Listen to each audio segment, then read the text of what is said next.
Hey, welcome back on the Good Morning Artesia radio show, and we're continuing on later this hour. We're going to chat with Valerie from the library. They've got summer reading program going on starting the month of July. July? That's how we said it in Mississippi. July.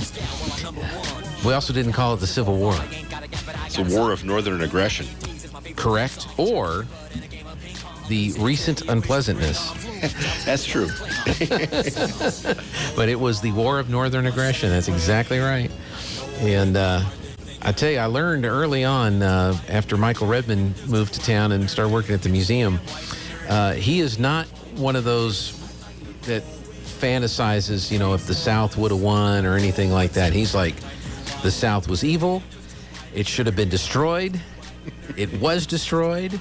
And we don't even need to talk about any other, okay, we won't, I won't tell you about the Hank Jr. song. But, and that's fine. And I always try to watch the movie Gettysburg. Yes. Which was, they tried to stay fairly close to the timeline of events that took place. Obviously, we don't have recordings of all the conversations, so right. We don't know exactly what was said and how it was said, but we can certainly look at journals and diaries and battle plans and people, had journals back then that they wrote in all the time. Yeah, and that's what they had to do. The movie Gettysburg really focuses on Little Round Top and the 20th Maine and Chamberlain. And as I've watched some of the videos on it, one of the reasons that they focus on his story is because he survived the war and lived a long time. So he was able to tell the story, which was in journals and so forth. And so you could get enough material. What a lot of folks don't realize is that on the opposite corner of the battlefield, because Little Round Top and all that was in the southwest corner of the battlefield. Yes. On the northeast corner of the battlefield, Culp's Hill, an almost identical battle took place there. Unions troops had the high ground. Southern troops were trying to push them off the high ground so they could get cannons up there and shoot cannons down on the northern positions there on Cemetery Ridge. And in a similar battle, similar Union unit, they were almost defeated. They were almost out of ammunition. They did a wheel move, and they swept down the hill and defeated the Confederate troops in that attack. And if either one of those had succeeded, the whole Gettysburg battle would have been a different, may have turned out differently. At least it would have required a different set of strategies on the next days. And it probably would not have resulted in what's called Pickett's charge. Yes. Coming up through that big open field there on the last day. Yeah, a mile-long charge and right into the center, because it was, you're talking about the two ends of the Union line, and then so that last day they tried to charge in the middle of the line. Mm-hmm. So. Yeah. And the way it's depicted in the movie is pretty interesting, and they do reenactments every year. And that I'm working on my bucket list. I'm getting to the age now that I need to have a bucket list, and I'm a little jealous of Tana. They're going to go up and do the Cumbrae and Toltec Railroad here this summer, and I've never done that. I need to do that. But I think spending a 4th of July weekend at Gettysburg and just... I would like to do that. I've actually never been to Gettysburg, but have read about it some. Yeah. But I would like to go. The only problem is, in Pennsylvania this time of year, it is not hot and humid. It is not a good environment to be in. Not if you're acclimated to hot and dry. So, well, Kirk Irby is with us from Lowell's Pharmacy. COVID, personally, I've run into a lot of people that have had to sit out for a few days with COVID. What, I guess this thing, is what the COVID virus doing with its mutations and everything, is it any different from any other virus of its kind, or and so it's a normal function of a mutating virus, and we're just more aware of it because? That is what my reading has kind of educated me to believe, is that this is a normal process of most of your viruses that are out there. They are talking about modifying the COVID vaccine this fall to be more in line with the currently seen strains that are in the United States, which just makes sense. But you're looking at treating the COVID vaccine kind of like you do the flu vaccine, in that every year there may be a modification to it. I've seen a couple of years where the flu vaccine has not changed, but generally speaking, almost every year there is at least one change to it, because it's historically it's been what we call a trivalent. You get a vaccine for 3 different specific forms of flu, and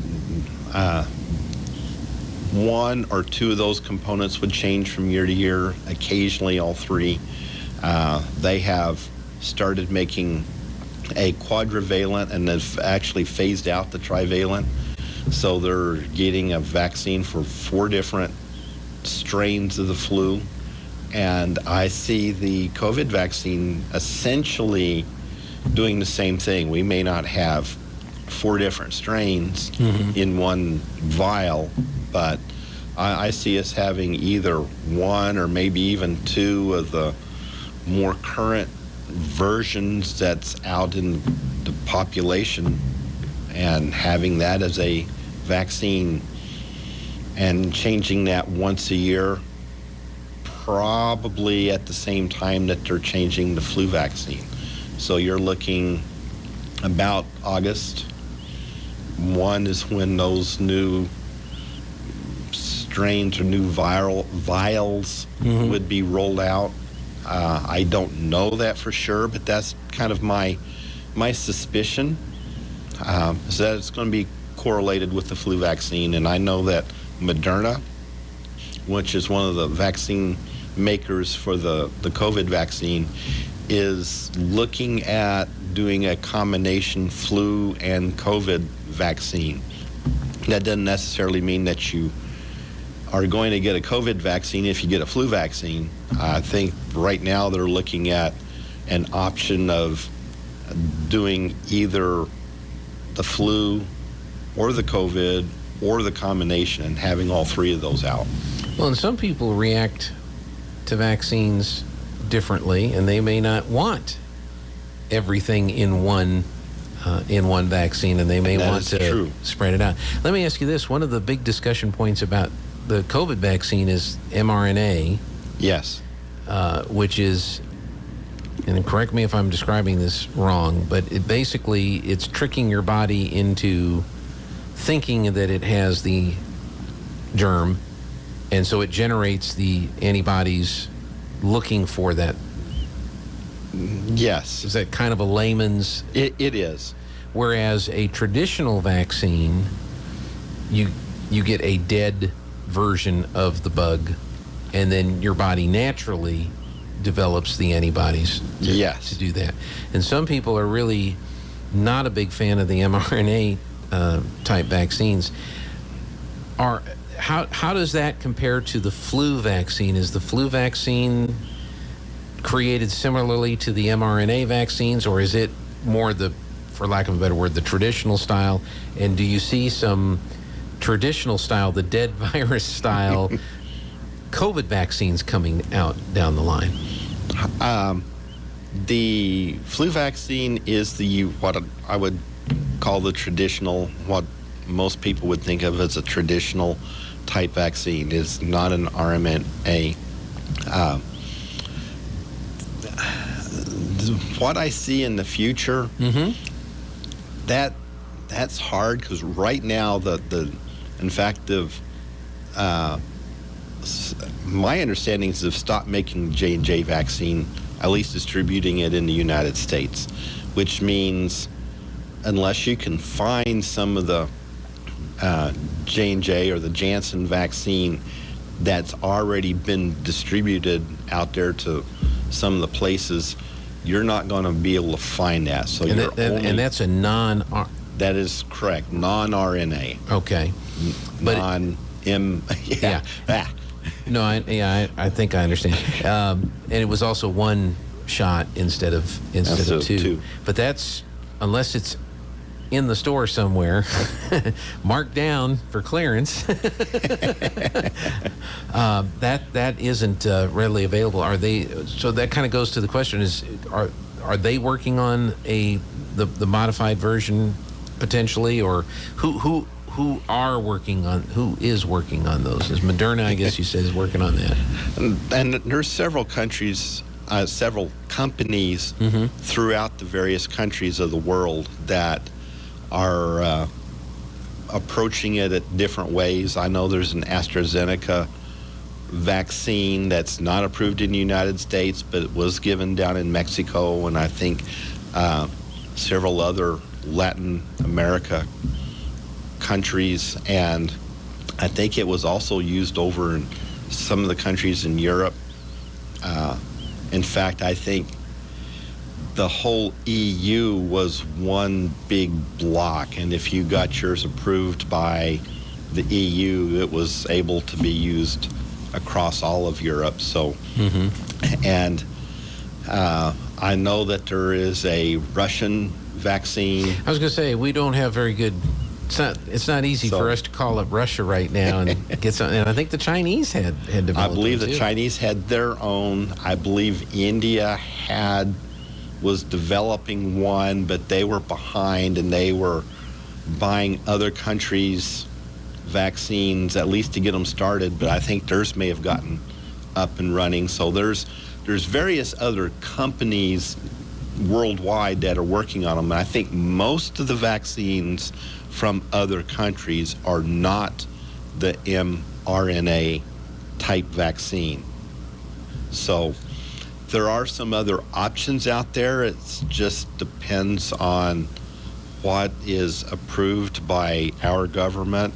And again, I mean, you may not like what our government is approving, the FDA, but at the same time, we're not beholden to the WHO, and WHO could be what they would like to be is the one that approves all the different vaccines, and they would just say, this is what's available, where our own FDA is looking at our population specifically.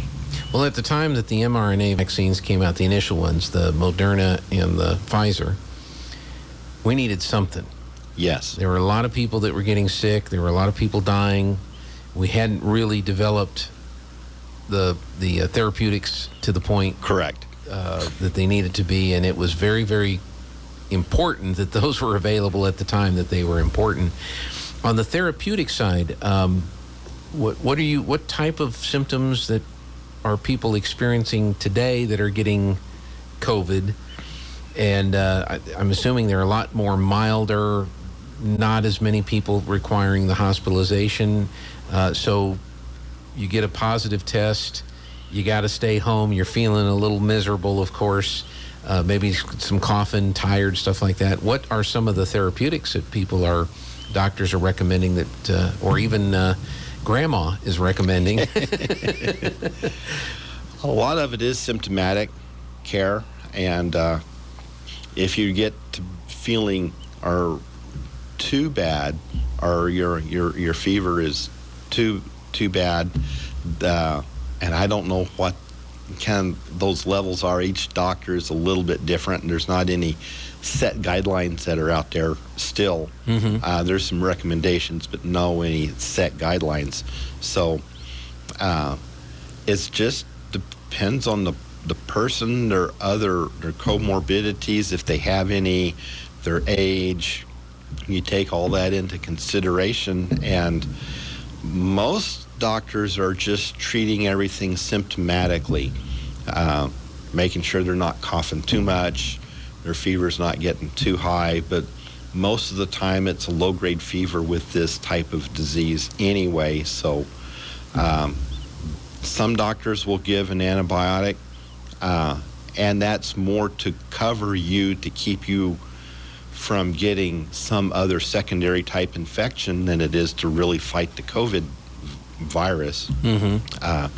And the thinking is that as you're sick and your body's fighting one type of infection, that the immune system is not only focused, but it's kind of worn down a little bit because it's really trying to fight this one type of thing, and a secondary infection could come in and kind of overwhelm the immune system. So that's the reason that you'll go with an antibiotic, just more as a protective type treatment. So and making sure that people that their lungs are clear, that they can breathe well. So you may get inhalers, asthma inhalers. People that don't have asthma, they'll get one of these inhalers, and it's more to make sure that they can breathe and their lungs stay open and clear while their body's clearing out this infection. And they may not need the inhaler anymore after the week-long infection or whatever. So well, it does seem that some people are getting a positive COVID test, and it doesn't seem to matter whether they've had it before, not had it before, been vaccinated for it, not vaccinated, not boosted, vaccinated, correct, boosted. That doesn't seem to be, and again, this is all anecdotal. I don't know that we've seen the actual numbers or reports, but I guess the conventional wisdom is that if you are vaxxed and boosted, you're less likely to have severe symptoms from it, but it's not a guarantee that you're not going to get it. And then depending on which strain of COVID you had previously, you have antibodies, but again, that's not a guarantee that you won't get at least symptoms from the current strains that are floating around. So it's just... and that's all correct.